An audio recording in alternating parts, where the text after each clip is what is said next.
excited to have Lauren here. We were just saying behind the scenes that since I saw her last, or even chatted with her last, she had a baby, and now she has a book baby. Lauren, as you all know, is the founder and CEO of Color.com. She is paving the way for women of color communicators, creating community, not just women of color, people of color communicators, creating community, changing the dynamics, changing the conversation. I'm really excited for her book, What Do You Need?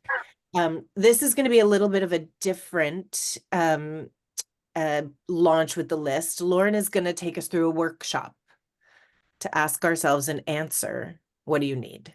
And so with that, I am going to turn it over to Lauren. I will be here to be your friendly moderator in the chat should anyone need me, be putting in links to how to pre-order and support her book. But Lauren, I'm going to let you take it away. Sure. Well, thank you so much for having me, and it's great to be involved with the list. And I know this is a small group here, so we can definitely make this more interactive and conversational. As Anne mentioned, I do have a book coming out April 2nd. We're on a 7-city book tour, so we are going to New York and LA and Boston and San Francisco, and we have Chicago and Atlanta, and just so many amazing women joining us on the tour. So check out my Instagram. I posted that on Lauren Wesley Wilson. But I wrote this book called What Do You Need? How Women of Color Can Take Ownership of Their Careers to Accelerate Their Path to Success. Initially, I wrote this for Color Comms audience, which is women of color. But as I look through the material and I continue to reread this book, it's really for all women. And it's really for all women to start thinking about their careers a little bit differently. When we start a new job or we decide we're going to go work for someone else, we often think the same way, where we're going into the workplace, we have a list of expectations that the company wants us to fulfill, and we work towards trying to fulfill those expectations. We're thinking about, and this is I recognize the type of women that I'm talking to. I mean, I'm talking to women who are oftentimes in corporate America, or maybe they work for themselves, ambitious, high achieving women. So I understand this is a very niche group. But when we're in the working world, we're thinking about how can we advance? How can we get to the next position? How can we make more money? What are the 5 things that my job wants me to do? I need to do those things so I can move on up. But oftentimes we don't take a step back to say, what are our own goals that have maybe they align with our boss's needs, maybe they don't, but what are our own goals? What do we need to be able to create a portfolio of meaningful experiences, no matter where we go? You can get laid off tomorrow, you can get fired, you can get laid off, you could decide to leave, and you know that you can execute on certain plans, certain projects, certain assignments. You know your worth, you know your value, whether a company sees it or not. You're very clear on what you can deliver. And that's how I'm wanting us to reframe our thinking around our positions, our careers, our jobs. I also noticed there's a few things that, and there's more specifically, I would say to women of color, that sometimes we get into environments where there are microaggressions, or we're looking for an environment that's kind of perfect, or we put a lot of blame on the employer that they should have this, they should have that, and not recognizing that jobs are not customizable experiences. And so this book talks a lot about not getting caught up in the daily minutia of things, and to be able to think about our careers from a long-term strategy. And so there are certain things that you need to be able to be successful. I think that I write it all in my book. I mean, there's 11 chapters, but there are a few key things that I could just hit the highlights on. But I also want this to be conversational. And every Wednesday I lead a What Do You Need Wednesday workshop, where I talk about the themes in the book. And the way that we structure this is we talk about a few themes, you put some questions into the chat, or, I mean, we're all on video, so you can go off mute and you can ask your question, and we can kind of work through some of those things. as you all know, just a little bit of background about me, you know that I'm the founder and CEO of ColorCom. But prior to starting ColorCom 13 years ago, I had my own career in communications in Washington, D.C. I went to Spelman undergrad, I went to Georgetown grad school, and I started off in D.C. in communications, corporate communications, crisis communications. And so I managed and oversaw international governments as well as influencer marketing and thought leadership engagement. And so as the employee, I made many mistakes. I've been fired before. I've been let go. I've also been promoted. I've been on 40 under 40 lists. I've shown real value to my company where I worked. And now I'm the employer and I see things from a completely different lens. And I see how employers look at workplace productivity and how those employees are fitting into that, good or bad. And I want in this book, the whole goal with this book is about taking ownership. And it's about recognizing how you play into workplace productivity, good or bad. We're not trained to be self-aware, but through several experiences and through examples in this book, I want us to be more aware on our contributions and to take kind of the blame away from the employer needs to do this, this, and that. And how about we need to do this, this, and that to get what we need to be able to be successful, enjoy our careers, to get up and be excited every day. But I think the most important thing as women of color, when we look for environments and we look for the ability to be able to progress and to excel, is we look for, are we valued? Are we respected? Are we compensated? And are we seen and understood? Are we seen as the human being that we are, that goes past, you know, not just labeled in the gender category, not just labeled in the race category, but are we seen? Are people putting an effort to get to know us? Are we putting an effort to get to know them? Is this a mutually understanding partnership in the work environment? And so that's a little bit about me. And so, you know, I don't talk a lot about my background, but, you know, I've worked for President Obama and I've worked on Capitol Hill for a Texas Congresswoman. So I have deep political communications experience. And then also, as I mentioned, you know, in crisis communications, and being able to write this book from the lens of seeing the employee and now the employer. And since I'm the employer, I oftentimes have some of that inside knowledge to what other employers and other managers and other leaders similarly share as it relates to their employees in the workplace. So I could take a pause right here before I dive on in further, but I could take a pause just to see if you have any questions that I'm, you know, happy to answer, and then, or we can just move forward. There any questions? You could go off mute. Lauren, I having been through the writing process as many of us have, I'm sure you may talk about it, but I'd love to know, like, sort of what were your inspiring sparks for writing this book, and what, you know, kept you going, because you were writing it in the midst of like lots of changes in your life. And I remember when you started talking about it, you were having your baby. I can't remember if it was before or not, but we'd love to know what inspired you to write the book, and Sure. what, you know, kept you excited and inspired. Thank you. Yeah, absolutely. You know, it's so interesting because a year prior, so I got my agent reached out October 21. And a year prior, though, I was searching for an agent and it was challenging. And I was just told, you know, this just wasn't going to happen right now, you know, and whether it was with her or anyone else, this is what she told me, it wasn't going to happen. And I was kind of deflated. I was kind of bummed. And so then in about September 2021, an agent reached out and thought it was spam. I mean, she was very persistent. She had followed me on Instagram. You know, you get the Instagram message and then you get the email through your website. And then she I'm like, you know, three contacts at once. And I thought could not be real.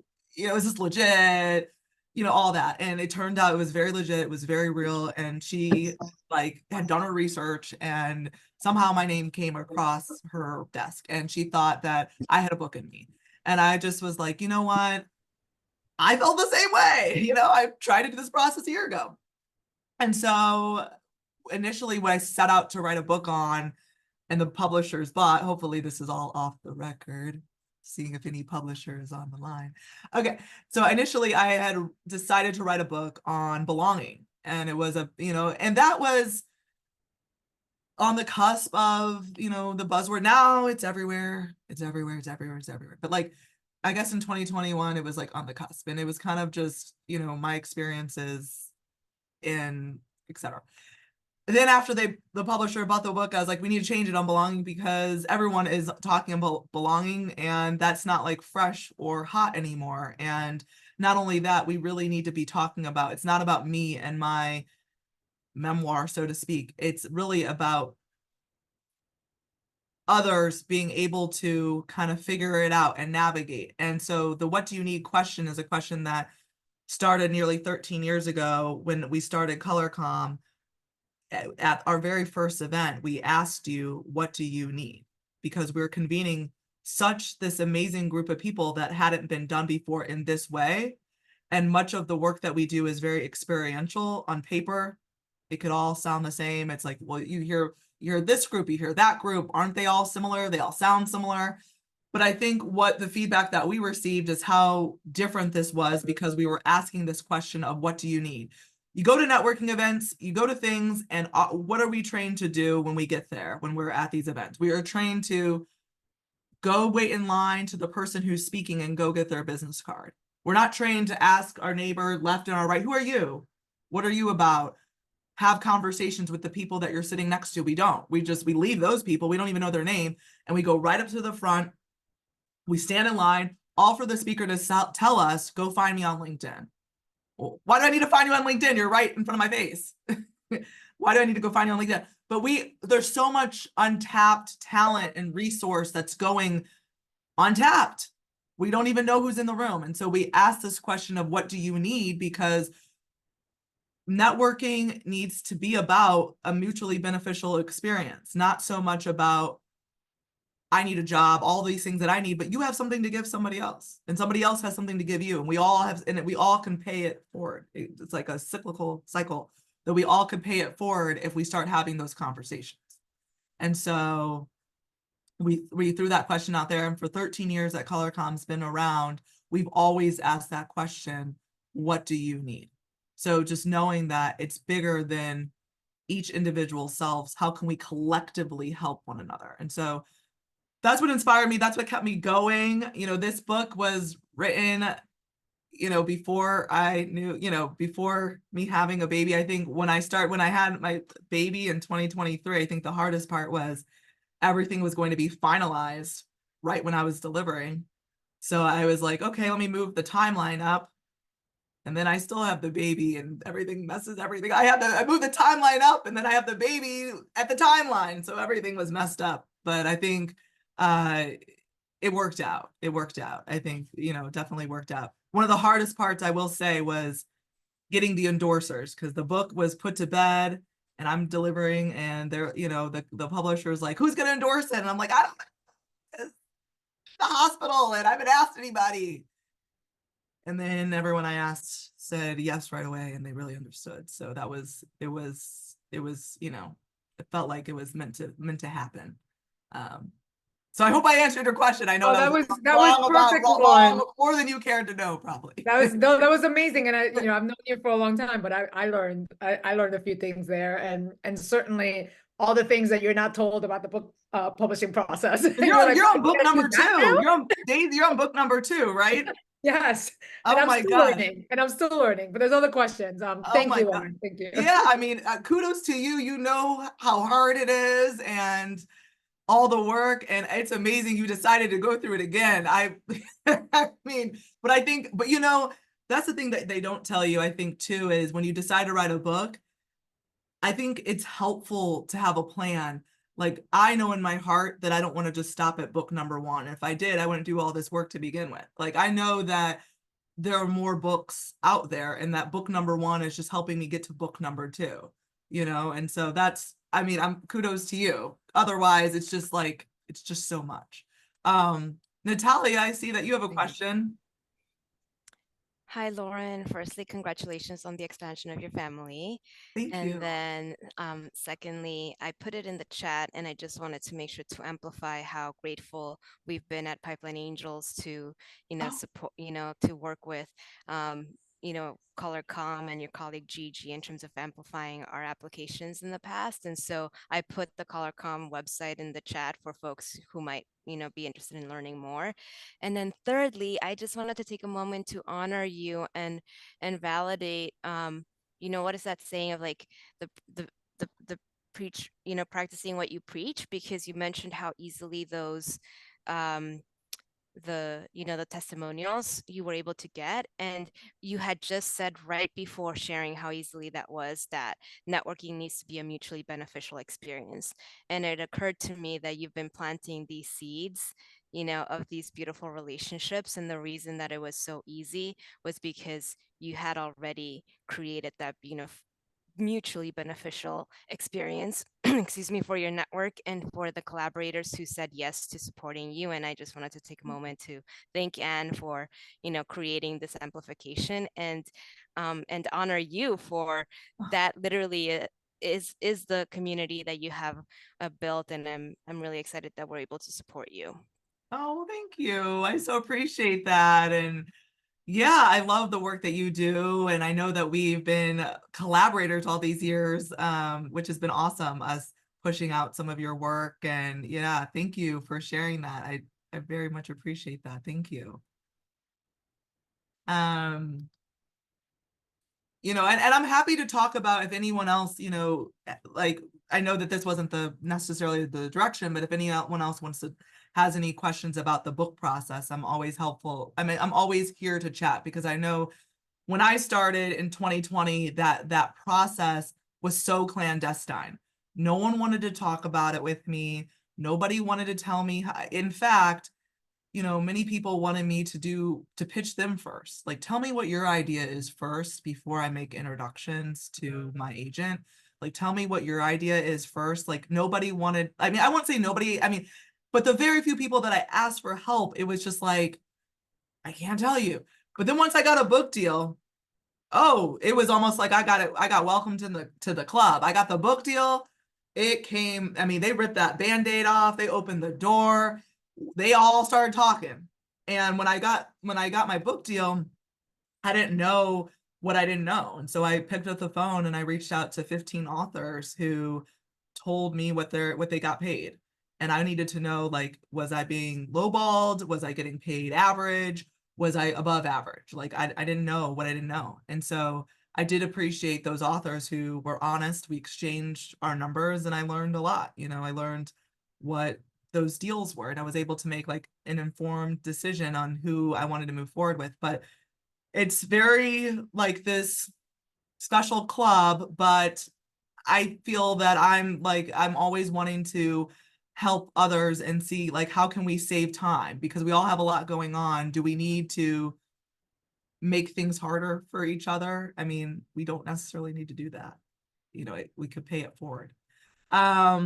So I think that, feel free. We could definitely make this conversational. I can go back to some of the things that are in my book, but some of the things that I talk about in my book, what do you need? I talk about you need to know if you belong. I think the cliche is you belong in any place you take up space. I don't believe that's true. I believe there are some spaces you take up that maybe you didn't really do your research. Maybe people didn't do their research on you, and you might be taking up space, but being in that environment might not be the place for you to be able to grow. You might get lip service, but you're never going to grow here. You're never going to get promoted here. You're never going to get the title that you want. And you might be living on hope. You might be living on what somebody told you. You might be getting breadcrumbed.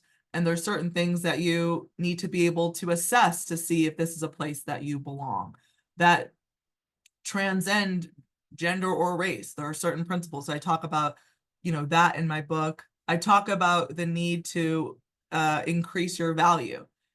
And one of the things is learning what your company values. What does your company value? Do we ever stop to think, what is our company value? What do they appreciate? What do they constantly talk about? Whether it's clients, whether it's connections, whether it's talent, whether it's media, what are they constantly talking about? That's what we need to know. And so we need to know what our company values. We need to have what our company values, whether it's access to those things, whether it's a new business lead, that keeps us working there longer, that keeps us valued in their eyes, and that helps us in making the case for promotion or raises if we have what the company values. One of the things that has been a popular conversation has been, and one of the chapters in my book is managing personal relationships in your professional world. A lot of us are busy. We go to conferences, we go to events, we're busy, we're on the road a lot, we're traveling. And a lot of the people that we end up seeing aren't necessarily our core group of friends from our lives, but are the friends on the road. Like, who are the people that you see on the road? Who are the people that you see at conferences? Somehow you like them. They become those professional people, somehow end up in your personal friend category, or you think that. And how to manage that and have certain expectations around that, because the lines get blurry, and then in actuality it's still a level of work, it's still a level of professionalism, it's still a level of information exchange, and it's still a level of competition to some degree. And so how do you manage that, and how do you have certain level of expectations when the lines can get a little bit blurry? So I do talk about that. And then also a key theme is when to move up or move on. I think in this post-COVID world, we see a lot of job hopping around, as we know. I think 2020 to 2022, it was, in my opinion, an employee marketplace, meaning that the employee can come in and ask for anything they wanted, and the employer might have been a little bit hesitant and frustrated, but somehow they were giving more than what they wanted to do because they wanted that employee, because they were understaffed. But now we see a community of people who are overtitled and underskilled. And so I see that it's not necessarily an employee market anymore, with the layoffs on the rise and employers cutting back budget. They are catching on that you are overtitled and underskilled. And so what the patterns of behavior end up being is employees oftentimes, hop around until there's, an expiration date. And one of the things that I wanted to encourage in this book is to not just hop around, but because when you leave, you're carrying some of those same baggage with you at the next company. So is to really think through your career from a long-term strategy, and to really think about portfolio of meaningful experiences, but to work through your issues, to not leave when the going gets tough, to be able to work through your issues, because if you can't work them out at company A, they're going to follow you to company B, and it's a matter of time that you're still going to be talking about those same issues. And so there are a number of different, things that I outline. I really think this is intergenerational. I know that oftentimes I'm speaking to, maybe it's early career, mid-career, but I think the goal is, if you feel stuck, if you feel stagnant, to be able to read this book and have some inspiration to be able to say, I can take control over my career. It's not in the hands of anybody else. And these are the steps that I can take in order to get what I need to be happy, excited, valued, respected, and compensated. And so those are the principles. I hope you all do pre-order. But I know that we're kind of coming up on time, but I wanted to be able to take any more questions before we wrap up.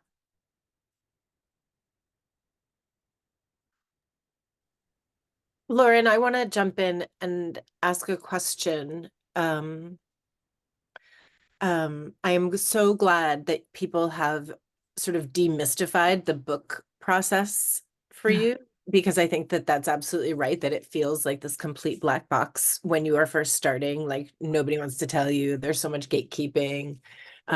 Like, even the question of, is this contract fair? How do I need to earn out my advance? Like all of those complicated questions. So in one of the things that listers are tremendously good at is helping launch books, helping them get visibility, helping get those pre-order sales out. And so I'm putting into the chat a link to pre-order. I put your Goodreads into the chat for everybody to give you 5 stars on Goodreads so that it pops. I just looked on Amazon, it doesn't seem to be open yet since we're still a month away from launch. So it doesn't seem to be open yet for people to give you stars, but once they do, we'll like send out the forces to make sure that you have to get 100, it's like you have to get 100 5-star, 100 ratings on Amazon in order to juice the algorithm. But whatever, we'll juice the like algorithm. 105 reviews. 100 reviews, yeah, to get to, yeah. So just even stars, like if people just a review is better, but even to get a star, like juices the algorithm in your direction. It took me like 9 months to get 100 people. Like I don't know why people don't click. So anyway, it's the first thing I say in a room full of authors. But as you're thinking about the next month, right? This is the month between here and your official on sale date. What do you need? Oh, thank you. Thank you for asking. And I appreciate you allowing me to come on your platform and in the list. What do I need? I need pre-orders, as you all know. If you don't know, maybe you don't know, but the pre-order process is so important. I'm continuing. I need pre-orders. I need to speak at your company. I need bulk book buys. I need a variety of things. But I'm doing a lot of talks at all different companies for the month of March. NBC, Comcast, Nielsen, IPG spoke with 1,000 employees. I'm just doing a number of Pernod Ricard is alcohol company that owns Absolute Vodka and Pierre Joulet champagne, and I'm doing a number of talks, and I want to continue to do more. And just when it launches on April 2nd, just the support, posting on social, the visibility, I just appreciate, the support around this book. Thank you so What much. speaking do you have booked already? Do So, you have corporate speaking? corporate speaking. Big conferences coming up? I just spoke at Makers, which was really Right. cool. Daisy, I'm sad to have missed you. I know you were there. But I spoke there. I'm speaking at Rebecca Minkoff's conference coming up. And as I just mentioned, I'm speaking at NBC on Thursday. Laura Jarrett is moderating a talk, which is great too. And they bought several hundred books. I'm speaking to their base. They're also live streaming it too. But I have talks pretty much scheduled several times a week till April. And I'm nervous because I have, as you probably already know, I have other things going on besides just the book. Everyone who writes a book like often has their own job, their own business, or works for someone else. So they've got other stuff going on. So I mean, this isn't all I have going on, but I'm putting all my energy and all my resources in, trying to be in the best position to get on the bestseller list. And I know it's a real long shot, but I'm not giving up.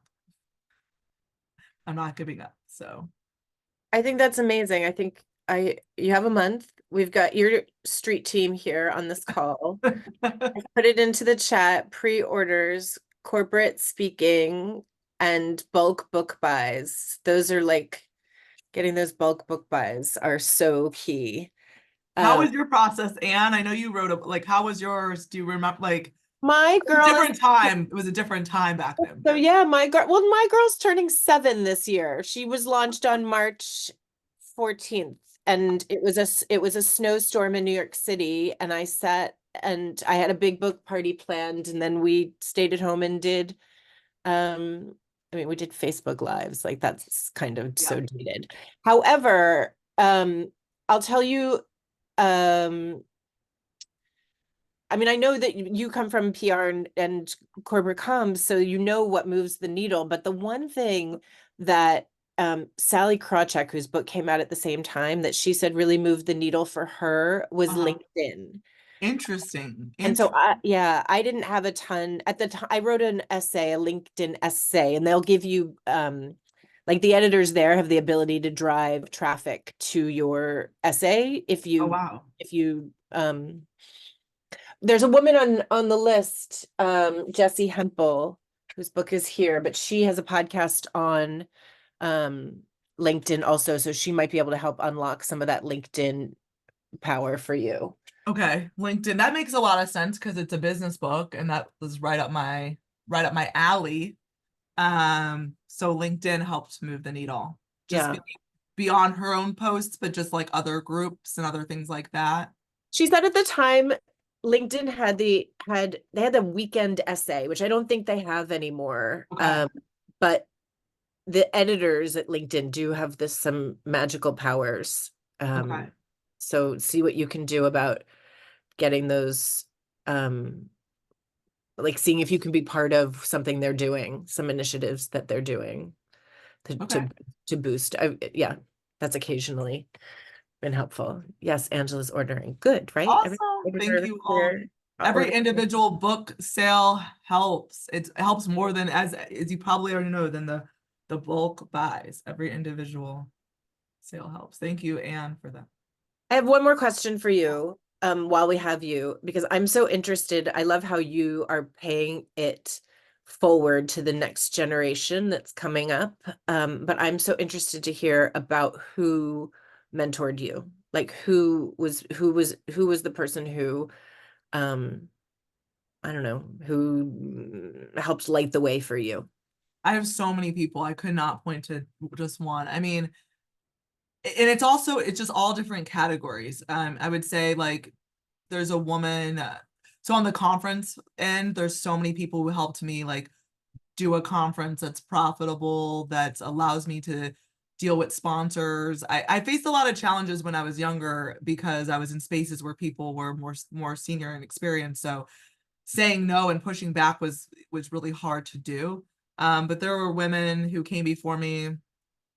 There's a woman named Linda Spradley Dunn who really coached me in this conference development. And then there's women who coached me when I worked for somebody else and how to advocate for myself, or Tracy Odie Blunt and some other women. And then there's women who helped me kind of where I am today, who kind of are a part of the book tour, like Sunny Hostin. She has been very helpful on the book process, just like being very honest, being very like, these are the things you need to do. She feels like she feels like, you know, she's a 2-time New York Times bestseller. She feels like there is a formula, and a lot of people say there's no formula, it's just random, they choose it this way and blah blah blah blah blah.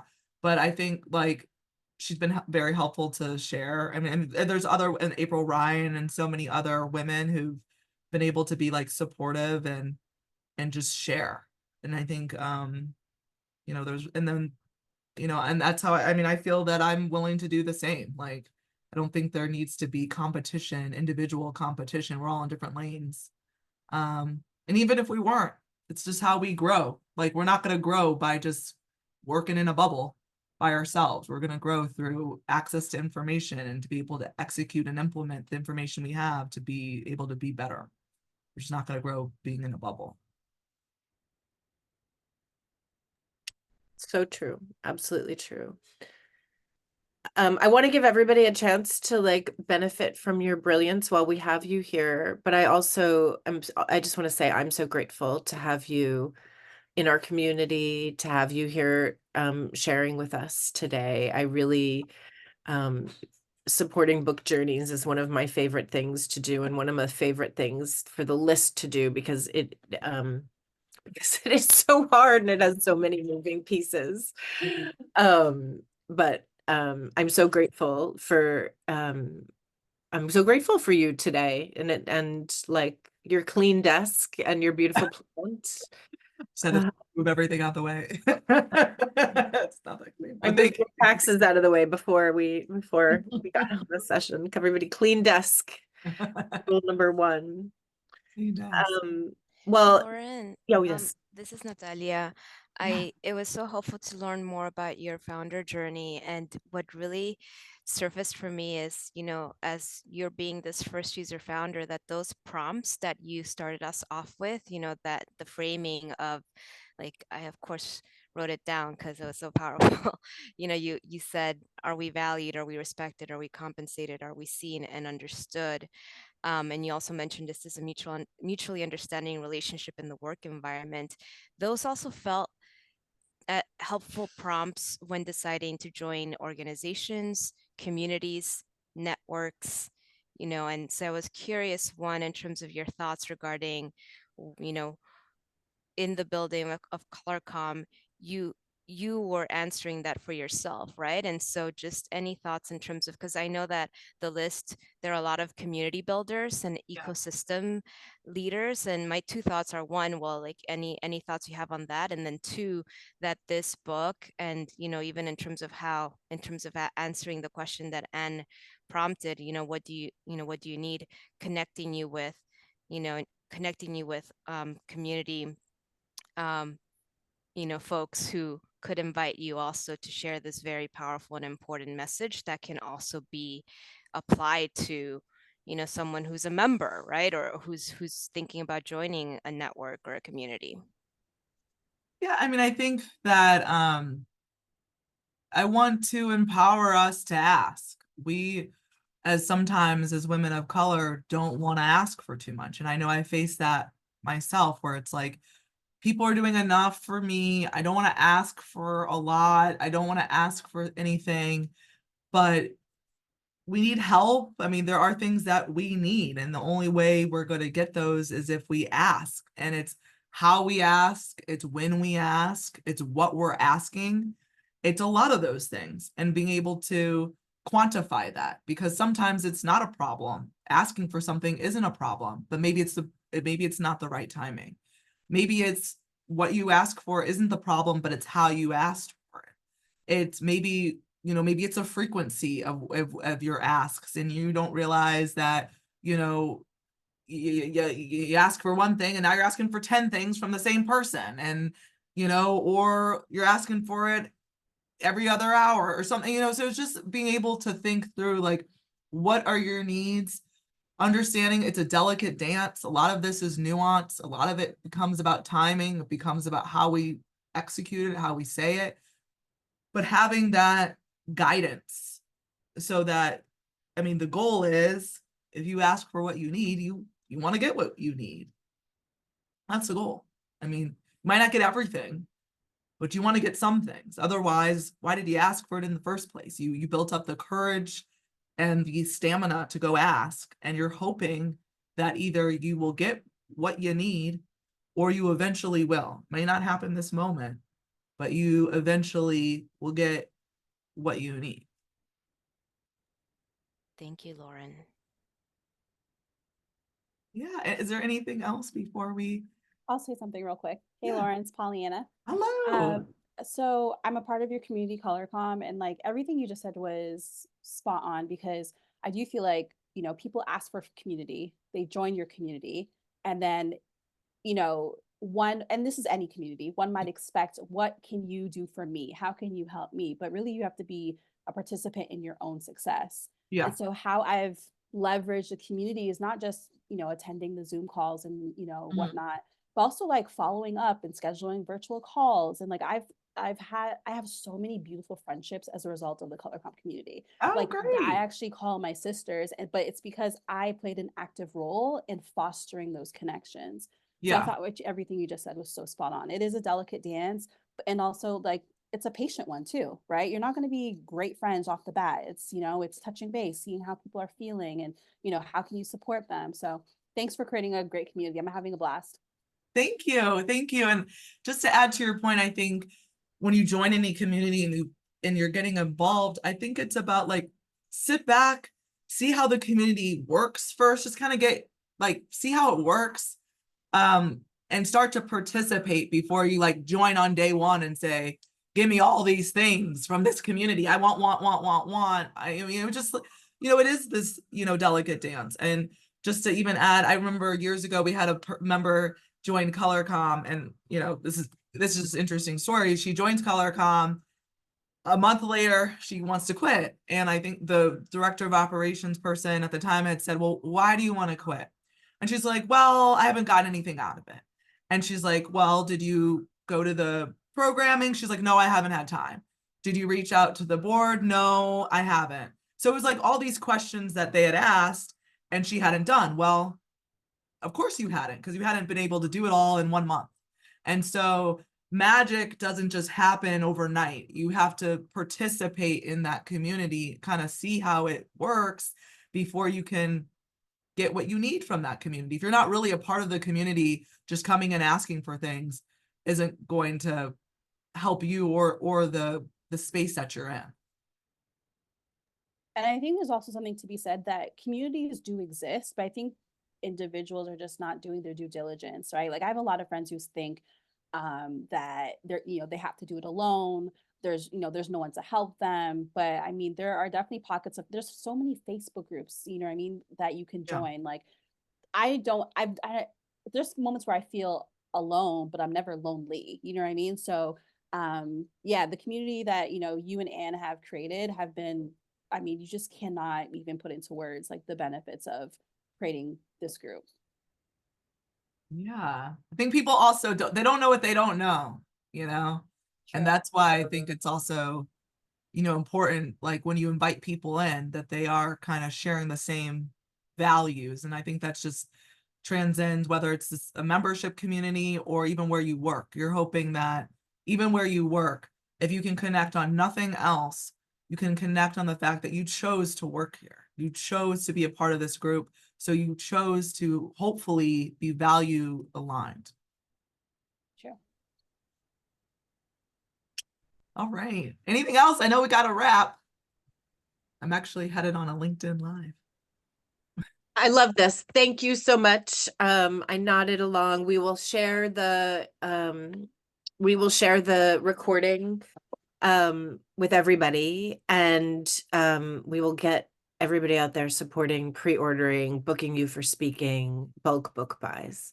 Thank you so much, Lauren. Go get that LinkedIn Live. Thank you so much, Anne. Thank you, ladies. Bye, everybody.